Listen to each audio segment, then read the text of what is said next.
Assalamualaikum warahmatullahi wabarakatuh.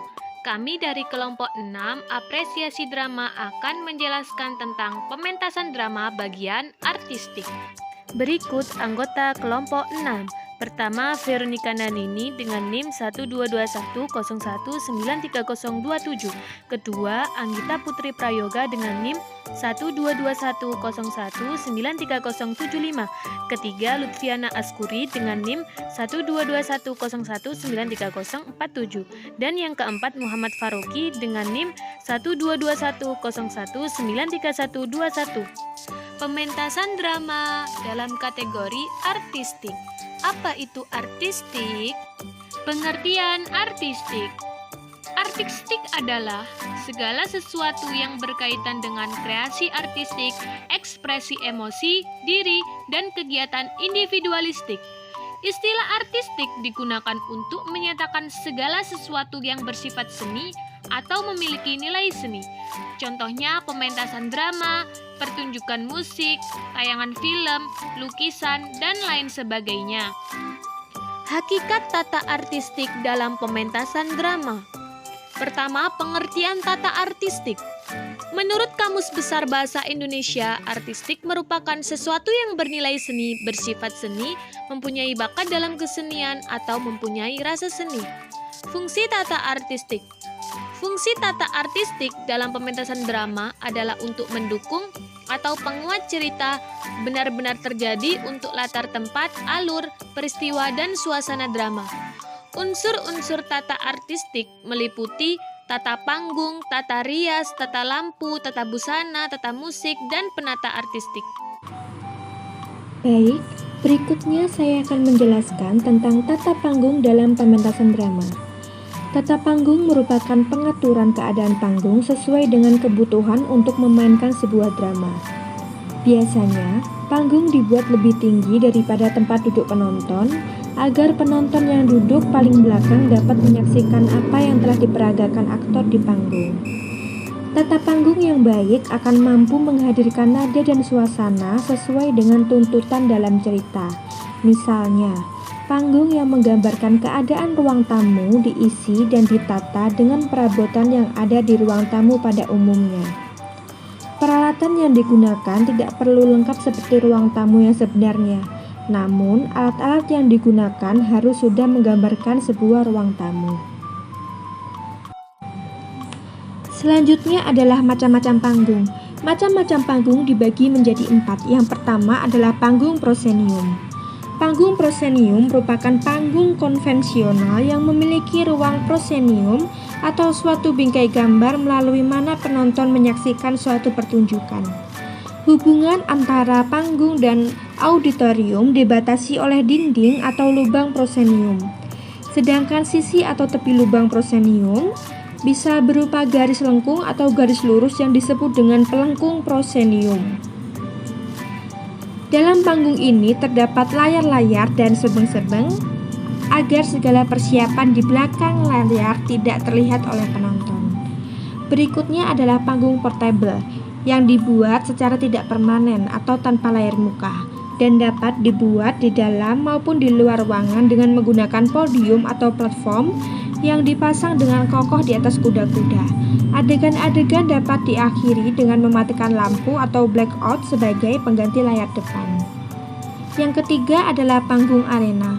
Panggung arena merupakan bentuk panggung yang paling sederhana dari panggung-panggung yang lainnya.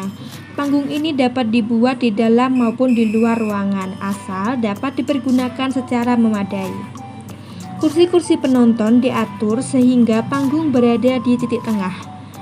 Di antara deretan kursi terdapat lorong untuk masuk dan keluar pemain menurut kebutuhan pementasan tersebut. Yang keempat adalah panggung terbuka. Berbagai variasi dan dapat digunakan untuk memproduksi pementasan di tempat terbuka, seperti di beranda rumah, teras sebuah gedung dengan penonton berada di halaman, atau di sebuah tempat yang ditandai dengan penonton berada di bagian bawah tempat tersebut.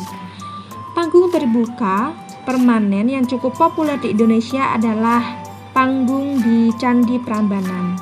Dan yang kelima adalah panggung kereta yang sudah kami jelaskan di dalam makalah. Syarat-syarat penataan panggung dalam pementasan drama. Yang pertama adalah penata artistik panggung harus memperhatikan beberapa syarat demi terlaksananya pementasan yang maksimal. Nah, syarat-syarat tersebut adalah sebagai berikut. Memberi ruang pada gerak laku, memberi pernyataan suasana lakon, memberi pandangan dengan menarik, dapat dilihat dan dimengerti oleh penonton, merupakan rancangan yang sederhana, bermanfaat terus-menerus bagi pemain, dapat dibuat, disusun, dan perlengkapannya dapat dibawa secara efisien, membuat rancangan yang menunjukkan bahwa setiap elemen yang terdapat dalam penampilan visual pementasan memiliki hubungan satu sama lain.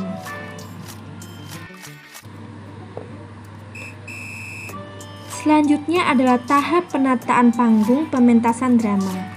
Saat menghadirkan objek di atas panggung, seorang penata artistik perlu melalui beberapa tahap, antara lain adalah sebagai berikut.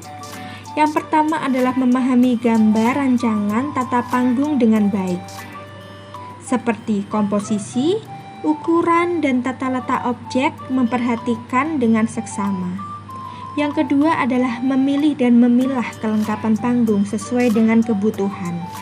Beberapa hal harus ditentukan sesuai dengan keperluan perwujudan gambar rancangan. Yang ketiga adalah menentukan atau merancang langkah penataan. Hal ini sangat penting dilakukan sebab jika tata letak suatu objek salah atau kurang sesuai dengan gambar, maka diperlukan penataan ulang. Oleh karena itu, objek mana yang perlu ditata terlebih dahulu dan objek mana yang perlu ditata kemudian harus diatur dengan baik. Yang keempat adalah menata dan menyusun objek. Semua harus dilakukan dengan hati-hati dan sangat cermat. Yang kelima adalah mengamati. Setelah semua objek tersusun sehingga membentuk tata panggung yang sesuai dengan gambar, pengamatan atau pengecekan ulang harus dilakukan. Jika terjadi kesalahan atau kekurangan, bisa segera dibenahi. Dan tahap yang terakhir adalah tahap uji coba dan evaluasi. Hal ini sangat penting untuk menemukan kekurangan dalam proses sehingga pada proses berikutnya bisa diperbaiki.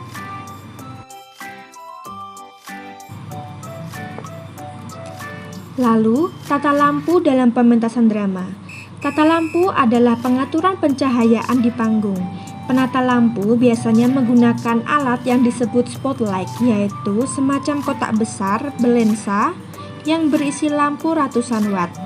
Salah satu unsur dalam pertunjukan adalah tata lampu atau lighting.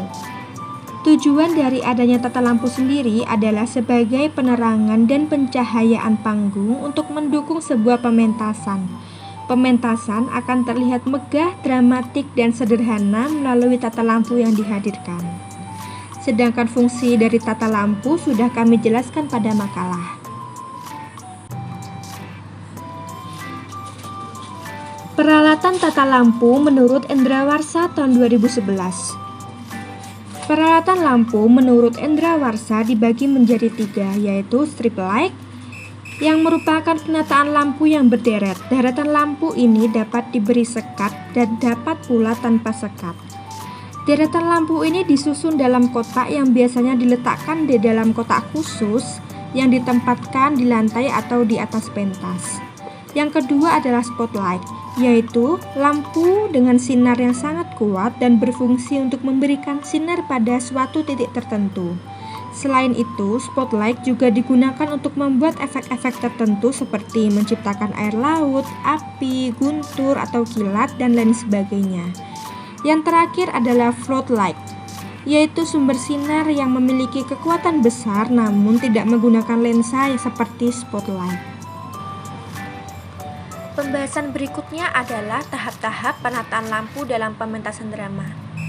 Tata lampu sangat membantu dramatika lakon yang akan dipentaskan. Nah, tidak jarang dalam sebuah pertunjukan drama tampak spektakuler karena kerja tata cahaya atau lampunya yang sangat hebat.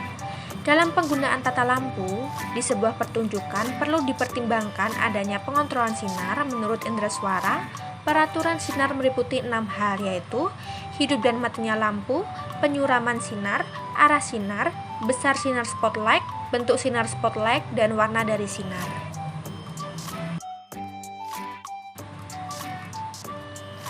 Tata rias dalam pementasan drama. Dalam pementasan drama, tata rias sangat diperlukan. Tujuan dari tata rias adalah tidak sekadar untuk mempercantik diri, namun juga untuk mempertegas suatu karakter atau ekspresi muka sesuai dengan peranan yang akan dibawakan dalam pementasan drama. Fungsi dan tujuan dari tata rias adalah memperjelas apa yang akan dinyatakan oleh tokoh, lalu menjelaskan kepribadian tokoh, semacam jenis, bangsa, watak, atau usia, dan mengungkapkan hubungan logis tokoh dengan nilai hakiki keseluruhan lakon tersebut. Lalu, macam-macam tata rias pementasan drama. Yang pertama adalah rias jenis atau rias gender. Rias jenis ini adalah salah satu ragam rias yang digunakan ketika seorang penata rias hendak mendandani seorang lelaki dengan riasan perempuan ataupun sebaiknya. Yang kedua adalah rias bangsa, yaitu salah satu ragam rias yang digunakan ketika seorang pemain bangsa Indonesia memainkan peran sebagai orang asing ataupun sebaliknya. Yang ketiga adalah rias usia.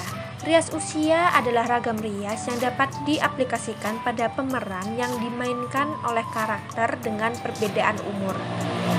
Yang keempat adalah rias aksen. Rias aksen merupakan riasan yang memberikan tekanan terhadap pemeranan yang sudah mendekati peranan yang akan dimainkannya. Yang kelima adalah rias lokal, yang merupakan riasan dan ditentukan oleh tempat, asal tempat atau kemurnian tempat. Yang keenam adalah rias korektif, yaitu suatu bentuk tata rias yang bersifat menyempurnakan atau mengkoreksi. Nah, tata rias ini berusaha menyembunyikan kekurangan yang ada pada wajah dan menonjolkan hal-hal menarik dari setiap wajah. Nah, setiap wajah kan memiliki kekurangan dan kelebihan masing-masing. Nomor 7 adalah rias fantasi.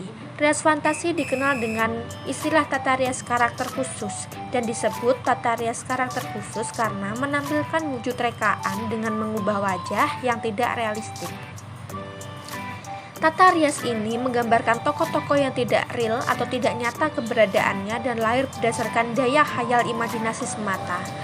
Yang kedelapan adalah rias karakter. Tata rias karakter adalah tata rias yang mengubah penampilan wajah seseorang dalam hal umur, watak, bangsa, sifat, dan ciri-ciri khusus yang melekat pada tokoh.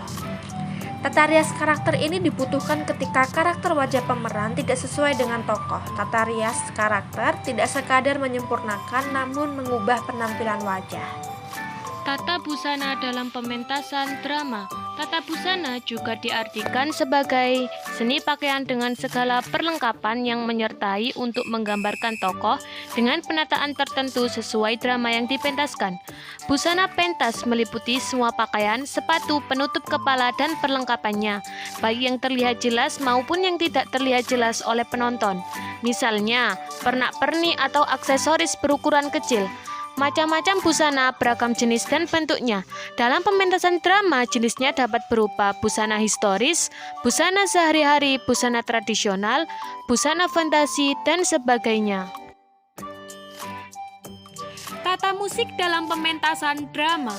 Tata musik mengandung 4 makna, yakni makna yang bertalian langsung dengan ruang dan gerak, makna yang bertalian dengan objek dan aksi dalam ruang, makna yang bertalian dengan karakter, suasana hati, kondisi, dan emosi, kemudian makna yang bertalian dengan ide.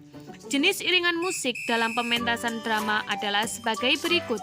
Pertama, musik pembuka, musik penutup, musik aksentuasi, musik pelebur emosi, musik setting, musik penokohan, musik pergantian babak, musik theme song, musik soundtrack, dan musik ilustrasi. Tahap penataan musik. Tahap penataan musik tidak jauh berbeda dari penataan unsur artistik lainnya. Tahapan ini tentu dimulai dari analisis naskah, kemudian koordinasi dengan sutradara, penata lampu dan tata panggung, penyesuaian, memilih dan memilah jenis musik yang cocok, pengaturan volume dan letak pemutaran, terakhir uji coba dan evaluasi sebelum pementasan, serta pelaksanaan pementasan. Sekian dari kelompok 6. Wassalamualaikum warahmatullahi wabarakatuh.